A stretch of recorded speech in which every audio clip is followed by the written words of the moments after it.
Lieutenant colonel Shariful হক ডালিমের আমি major ডালিম বলছি বইয়ের এই পর্বে। বেআইনি অস্ত্র উদ্ধারের জন্য বেসামরিক প্রশাসনের সাহায্যে সেনাবাহিনীকে তলব করতে বাধ্য হন শেখ মুজিব ও তার সরকার। শেখ মুজিব আর্মির সাহায্যে চার্টার দলের সন্ত্রাস ও দুর্নীতির হাত থেকে দেশ ও জাতিকে বাঁচাবার চেষ্টা করছেন। বাজান কিছু একটা কর, নাইলে দেশে আওয়ামী লীগ একদম শেষ হইয়া যাইব। সেনাবাহিনীকে পুনরায় আইন শৃঙ্খলা পুনঃপ্রতিষ্ঠা এবং বেআইনি অস্ত্র উদ্ধারের জন্য বেসামরিক প্রশাসনের সাহায্যে তলব করা হয়। 1973 সালের এপ্রিল মাসে এক নাজুক পরিস্থিতিতে দিকহীন আওয়ামী লীগ সরকার আইন শৃঙ্খলা পুনঃপ্রতিষ্ঠা এবং বেআইনি অস্ত্র উদ্ধারের জন্য বেসামরিক প্রশাসনের সাহায্যে সেনাবাহিনীকে তলব করতে বাধ্য হন শেখ মুজিব ও তার সরকার। 1973 সালের এপ্রিল মাসে দেশের এক নাজুক পরিস্থিতিতে দিশেহারা মুজিব সরকার নেহায়েত অনন্যপায়ী হয়ে আবার সেনাবাহিনীকে অবৈধ অস্ত্র উদ্ধার এবং দুষ্কৃতি দমন করে দেশের আইন শৃঙ্খলা পরিস্থিতির উন্নতি সাধনের জন্য তলব করার সিদ্ধান্ত গ্রহণ করে। কুমিল্লা সেনানিবাসের ব্রিগেড কমান্ডার তখন কর্নেল নাজমুল হুদা। আগরতলা ষড়যন্ত্র মামলায় জড়িত ছিলেন কর্নেল হুদা। সেই সুবাদে কিংবা অন্য যে কোনো কারণেই হোক শেখ মুজিবের প্রতি অন্ধ ভক্তি ছিল তার। তবে এ বিষয়ে সুশিক্ষিত কর্নেল হুদার মনে দ্বন্দ্বও ছিল যথেষ্ট। একই সাথে যুদ্ধ করেছি আমরা। অল্প সময়ের মধ্যেই তিনি আমাদেরকে ভীষণ আপন করে নিয়েছিলেন। আমাদের সম্পর্ক এত নিবিড় হয়ে উঠেছিল যে আমরা রাজনীতি নিয়ে অবাধ মেলামেশা আলাপ আলোচনা করতাম। আমার স্পষ্টবাদিতায় অনেক সময় তিনি আতঙ্কিত হয়ে পড়তেন। অনেক সময় বড় ভাইয়ের মতো উপদেশ দিতেন বেফাস কথাবার্তা বলে আমি যাতে নিজেকে বিপদে না ফেলি। তার আন্তরিকতায় আমি তাকে বিশেষভাবে শ্রদ্ধা করতাম। অপারেশন ওয়ার্ডার আসার পর আমি হুদা ভাইকে একদিন বলেছিলাম 72 সালের তিক্ত অভিজ্ঞতার কথা। তিনি নিজেও সে বিষয়ে ওয়াকিফাল ছিলেন। ঠিক করা হলো চিফ অব স্টাফকে অনুরোধ জানানো হবে যাতে তিনি সশরীরে কুমিল্লায় এসে অপারেশন সম্পর্কে সবকিছুই বিস্তারিত খুলে বলেন। এতে করে আমরাও জানার সুযোগ পাবো এবার সরকারের উদ্দেশ্য কি। প্রধানমন্ত্রী কি এবার সত্যিই তার চার্টার দল ছেড়ে আওয়ামী লীগের কল্যাণ চান? এর জন্যই কি তিনি আমাদের সাহায্য চাইছেন? সিদ্ধান্ত অনুযায়ী জেনারেল শরীফুল্লাহকে কর্নেল হুদা কুমিল্লায় আসার অনুরোধ জানালেন। এলেন জেনারেল শফিউল্লাহ। কনফারেন্সে তাকে জিজ্ঞাসা করা হলো 72 সালের মতো সেনাবাহিনীকে বিব্রতকর অবস্থায় পড়তে হবে না তো এবারও? তিনি জবাব দিয়েছিলেন, this time Bangabandhu means business. If even his dead father is found to be implicated in any crime, then his body could be executed for trial. No exception this time whatsoever. This is what he told me personally and I have no reason to disbelieve him. খুবই ভালো কথা। শেখ মুজিব এবার সত্যি চিনতে পেরেছেন তার সরকার ও দলকে। তিনি তাদের অন্যায়ের প্রতিকার চান। এদের খপ্পর থেকে বেরিয়ে এসে প্রকৃত অর্থে জননেতা হবার জন্য দেশপ্রেমিক সেনাবাহিনীর সাহায্য চাইছেন তিনি। তার এই প্রচেষ্টায় অবশ্য আমরা আমাদের সর্বশক্তি দিয়ে তাকে সাহায্য করব, সব ঝুঁকি হাসি মুখে বরণ করে নিব। সে কথাই দেয়া হয়েছিল জেনারেল শফিউল্লাহকে। অপারেশনকে যে কোনো মূল্যে সফল করে তুলব আমরা। খুশি মনেই ফিরে গিয়েছিলেন তিনি। কুমিল্লা ব্রিগেডকে দায়িত্ব দেওয়া হলো কুমিল্লা, নোয়াখালী এবং সিলেটে অপারেশন পরিচালনার। আমাকে কর্নেল হুদা কুমিল্লা অপারেশনের দায়িত্ব দিলেন। সিলেট এবং নোয়াখালীর দায়িত্ব দেওয়া হলো মেজর হায়দার এবং মেজর রশিদকে। কম্বিনিং অপারেশন শুরু হলো। সরকারি গোয়েন্দা সংস্থাগুলোর রিপোর্ট থেকে জানা গেল সব সেক্টরে আওয়ামী লীগ এবং দলের অঙ্গ সংগঠনগুলোর কাছেই রয়েছে বেশিরভাগ অবৈধ অস্ত্র। প্রভাবশালী নেতাদের ছত্রছায়াতেই নিরাপদে রয়েছে ওই সব অস্ত্র এবং অস্ত্রধারীরা। তাতে কি এবার মুজিব তার মরা বাপকেও ছাড়তে রাজি নন। আমরা যার যার এলাকায় সব প্রস্তুতি শেষে অপারেশন শুরু করলাম। সব জায়গায় খবর পাওয়া যাচ্ছিল এলাকার যত দাগি লোক, অবৈধ অস্ত্রধারী, সন্ত্রাসী, খুনি, লুটেদারদের মাথা হলো আওয়ামী লীগের নেতারা কিংবা নেতাদের পোষ্য মাস্তানরা। সব জায়গাতেই আবার আমাদের সরকারি দলের নেতারাও তাদের তৈরি সন্ত্রাসদের নামের তালিকা দিয়েছিলেন। কিন্তু তদন্তের ফলে বেশিরভাগ ক্ষেত্রেই দেখা গেছে তাদের মধ্যে তালিকাভুক্ত লোকেরা প্রায়ই এলাকায় সৎ এবং নীতিবান বলে পরিচিত। অবশ্য তাদের মধ্যে অনেকেই সরকার বিরোধী রাজনীতির সাথে জড়িত কিংবা সমর্থক ছিলেন। আমাদের দায়িত্ব হলো দুষ্কৃতিকারীদের ধরা, সে যেই হোক না কেন। দল বিশেষের প্রতি আমাদের কোনো পক্ষপাতিত্ব নেই। আমাদের কাজ হচ্ছে নিরপেক্ষ থেকে আমাদের দায়িত্ব পালন করে যাওয়া। ধরপাকড় করা হয় অপরাধীদের স্থানীয় বেসামরিক আইন শৃঙ্খলা রক্ষাকারী সংস্থাগুলো এবং প্রশাসনের সহায়তায়। যারা ধরা পড়েছিল তাদের বেশিরভাগই হোমরা চোমরা চায় এবং নেতা নেত্রীরা। সংসদ সদস্য মমতাজ বেগম থেকে কুমিল্লার জহিরুল কাইয়ুম কেউই বাদ পড়লেন না। সিলেট, নোয়াখালী, খুলনা, বরিশাল এবং দেশের অন্যান্য জায়গাতেও আর্মির হাতে ধরা পড়ল শেখ নাসের, হাসনাত প্রমুখ অনেক নামি দামি নেতারা। সব জায়গাতেই একই উপাখ্যান, এলাকার দুষ্কৃতিকারীদের বেশিরভাগই সরকার ও সরকারি দলের লোকজন।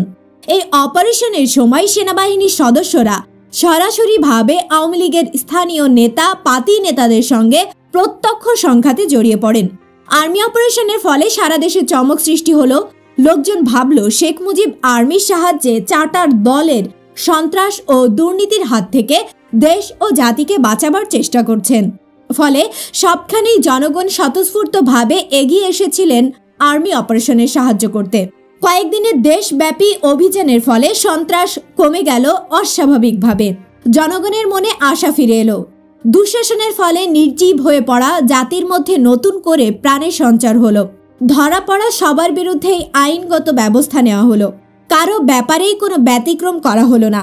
যদিও বিভিন্ন প্রভাবশালী মহল থেকে এমনকি প্রধানমন্ত্রীর সচিবালয় থেকেও অনেকের ব্যাপারে চাপ সৃষ্টি করার চেষ্টা হচ্ছিল অনবরত, কিন্তু আমরা আমাদের নীতিতে সবাই অটল।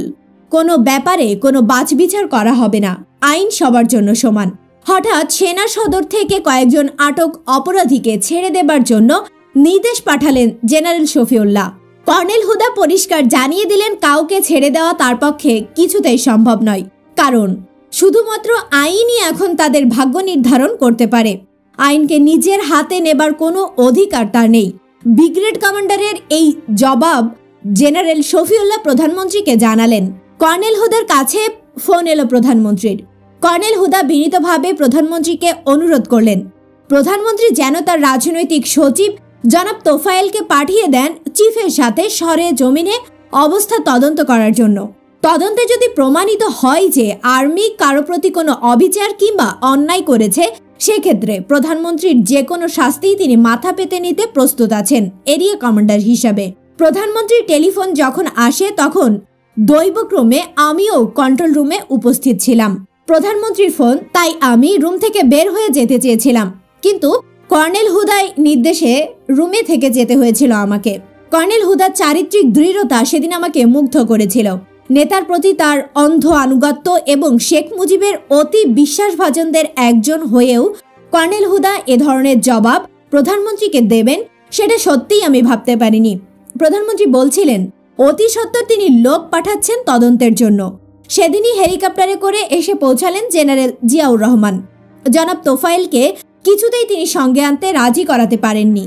সেটাই স্বাভাবিক, কারণ জনাব তোফায়েল কুমিল্লায় এলে সবকিছু বিস্তারিত জানার পর মাথা হেট করে ফিরে যাওয়া ছাড়া তার অন্য কোনো গতান্তর থাকতো না।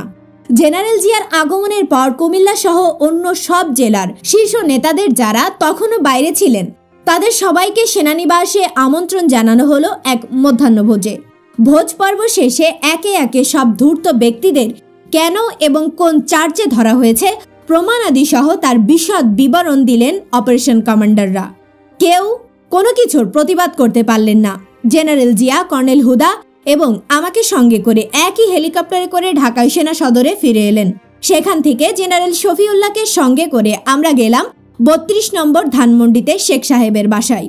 সেখানে পৌঁছে দেখি প্রধানমন্ত্রী এবং জনাব তোফায়েল আহমদ আমাদের জন্য উদ্গ্রীব হয়ে অপেক্ষা করছেন।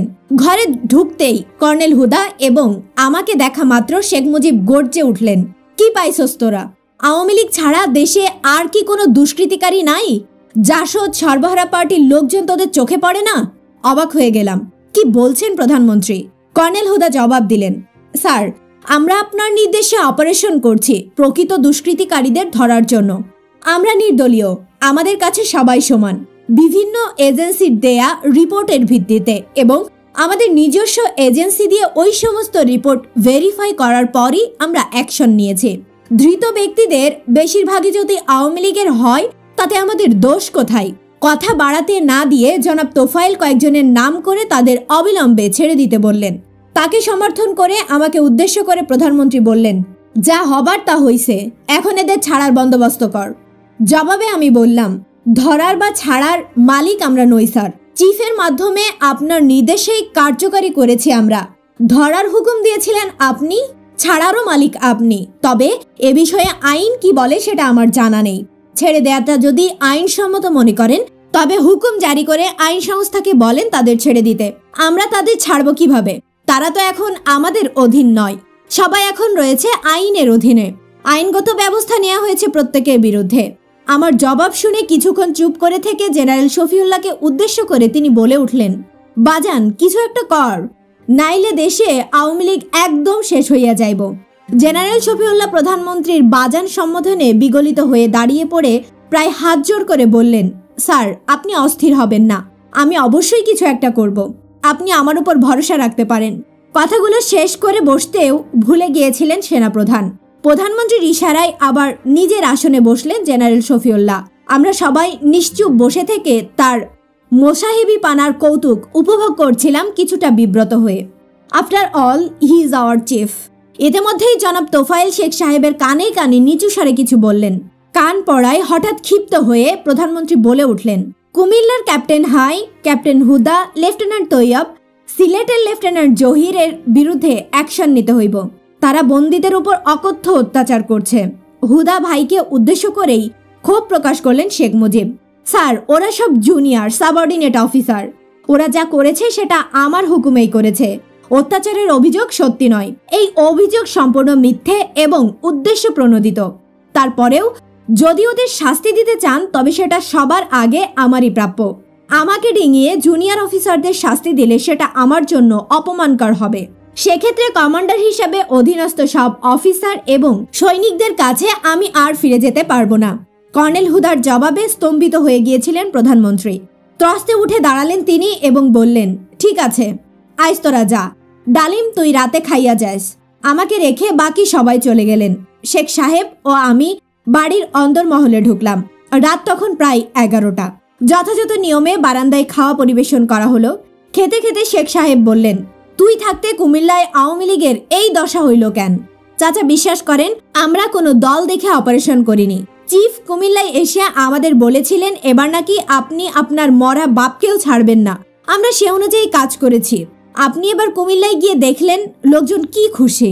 সবাই মনে করেছে এবার আপনি সত্যিই চাটার দল এবং টাউট বাটপারদের শায়েস্তা করতে চাচ্ছেন। এই পরিস্থিতিতে নেতা হিসাবে জনগণের মনোভাবকেই তো আপনার প্রাধান্য দেওয়া উচিত। আমি তো মনে করি আপনাদের এই অপারেশনের পর আপনার জনপ্রিয়তা অনেক বেড়ে গেছে। এখন যে কোনো কারণেই আপনি যদি এদের ছেড়ে দেন তবে কি আপনার লাভ হবে? আমার তো মনে হয় ক্ষতিই হবে আপনার। আপনার পরামর্শদাতারা যে যাই বলুক না কেন আমার মনে হয় বিনা বিচারে কাউকেই ছাড়া আপনার উচিত হবে না। এতে ব্যক্তিগতভাবে আপনি ক্ষতিগ্রস্ত হবেন সবচেয়ে বেশি।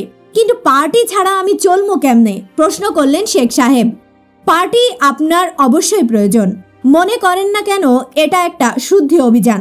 খারাপদের বাদ দিয়ে সৎ এবং ভালো মানুষদের নিয়েও তো পার্টি চালানো যায়। কিছু মনে করবেন না চাচা। চোর, বদমাশ, সন্ত্রাসী, লুটেরা, টাউট বাটপারদের নেতা হিসাবে পরিচিত হওয়াটা কি আপনার শোভা পায়? যারাই ধরা পড়েছে তাদের বেশিরভাগই আওয়ামী লীগের। তার মানে বর্তমানে আপনার দলে ভালো লোকের চেয়ে খারাপ লোকজনই বেশি। এদের বাদ দেন, দেখেন লোকজন কিভাবে আপনাকে সমর্থন জানায়। চুপ করে শুনছিলেন আমার কথা। মুখটা ছিল থমথমে। খাওয়ার পর পাইপ টানার অভ্যাস তার। পাইপটা টেবিলের ওপরে পড়ে থাকলেও আজ তিনি সেটা ধরাননি। চিন্তিত অবস্থায় হঠাৎ করে বলে উঠলেন, বাঙালি জনগণরে আমি খুব ভালো কইরা চিনি। বুঝলাম না তিনি এই উক্তিতে কি বোঝাতে চাইলেন। কিছুক্ষণ পর শোবার ঘরে উঠে চলে গেলেন শেখ সাহেব। এখানে তার কোনো আত্মীয় অপেক্ষা করছিলেন। আমিও উঠতে যাচ্ছিলাম, হঠাৎ কামাল এসে উপস্থিত। বস, দিলেন তো আওয়ামী লীগ শেষ কইরা? কাজটা ভালো করেন নাই। উত্তর দিলাম, সব ক্রিমিনালস অ্যান্ড ব্যাড এলিমেন্টস যদি আওয়ামী লীগের হয় তার জন্য আমরা দায়ী না। সারা দিনের ধকলে ভীষণ ক্লান্ত হয়ে পড়েছিলাম, তাই কথা না বাড়িয়ে চলে এসেছিলাম 32 নম্বর থেকে। বাসায় ফিরে দেখি আব্বা আমার ফেরার অপেক্ষায় তখনও জেগে বসে আছেন। বুঝতে পারলাম কুমিল্লা থেকে নিম্মি ফোন করে আমার ঢাকায় আসার খবর বাসায় জানিয়েছে। আব্বা জিজ্ঞেস করলেন কি হলো, সবকিছু খুলে বললাম তাকে। সব শুনে তিনি বললেন, তোরা কি ভেবেছিলি শেখ মুজিব সত্যি অপরাধীদের ধরার জন্য তোদের মাঠে নামিয়েছে? আমি ওকে ভালো করে চিনি। যখন SM হলে GS ছিলাম তখন একসাথে মুসলিম লীগের রাজনীতিও করেছি। ওর নীতি বলে কিছু নেই। সারা জীবন ক্লিকবাজি আর লাঠিবাজির মাধ্যমে নিজেদের সুবিধা আদায় করে নিয়েছে সে। চরম সুবিধাবাদী চরিত্রের ধুরন্ধর শেখ মুজিব। তোদের মাঠে নামিয়ে এক ঢিলে দুই পাখি শিকার করতে চেয়েছিল শেখ মুজিব। এদিকে বর্তমানের তীব্র সরকার বিরোধী তৎপরতায় লিপ্ত রাজনৈতিক প্রতিপক্ষ, বিশেষ করে জাসদ সর্বহারা পার্টির সদস্যদের খতম করা, অন্যদিকে সেনাবাহিনী এবং জনগণের দেশপ্রেমিক ও জাতীয়তাবাদী অংশের মধ্যে বিরোধ সৃষ্টি করে সেনাবাহিনীকে তার দলের লাঠিয়াল বাহিনীতে পরিণত করার জন্যই সে এই পদক্ষেপ নিয়েছে। কিন্তু তার চালকে বানচাল করে দিয়েছিস তোরা। দেখ এখন সে কি করে, তাদের নিয়েই আমার চিন্তা। I hope you and your other colleagues doesn't get victimised. আব্বার কথাগুলো শুনে জবাবে আমার কিছু বলার ছিল না। তার বক্তব্যের সত্যতা ভবিষ্যতেই প্রমাণ হতে পারে। আব্বা বুঝতে পেরেছিলেন আমি ভীষণ ক্লান্ত, তাই কথা না বাড়িয়ে বললেন, কুমিল্লাতে একটা ফোন করে শুয়ে পড়।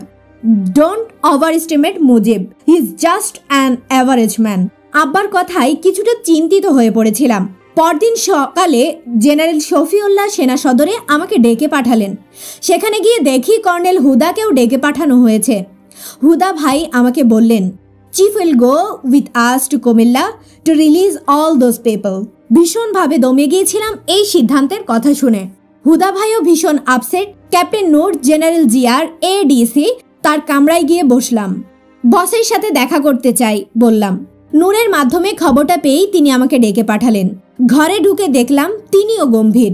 আমাকে বসতে ইঙ্গিত করে বললেন, well I know everything, don't lose heart, আল্লাহ is there, you have done your duty sincerely, so forget about the rest and be at ease. চিফের সাথে একই হেলিকপ্টারে ফিরে এলাম কুমিল্লায়। চিফ নিজে গিয়ে বন্দীদের মুক্তি দিলেন। আমাদের সামনেই ফুলের মালা গলায় পরিয়ে সমবেত আওয়ামী লীগরা সদর্পে মিছিল করে চলে গেল শেখ মুজিবের জয়ধ্বনি করতে করতে। বিব্রতকর অবস্থায় ইনটলারেবল হিউমিলিয়েশন সহ্য করে নিতে হয়েছিল আমাদের সকলকে। ঢাকায় ফেরার আগে জেনারেল শফিউল্লাহ আমাদের সারমন দিলেন, prime minister's desire is an order. এ ঘটনার ফলে সারা দেশে ডেপ্লয়েড আর্মির মনোবল একদম ভেঙে পড়েছিল। গুজব ছড়িয়ে পড়ল শেখ মুজিব শীঘ্রই আর্মি অপারেশন বন্ধ করে দিচ্ছেন। এরপর আমরা নামে মাত্র অপারেশন স্কোয়াড ছিলাম। আরোপিত দায়িত্ব পালনে কোনো উৎসাহ ছিল না কারোরই। কোনো রকমে সময় কাটাচ্ছিলাম আমরা। বইটির ধারাবাহিক অডিও বুক শুনতে চ্যানেলটি সাবস্ক্রাইব করে সাথে থাকুন। ভালো থাকবেন।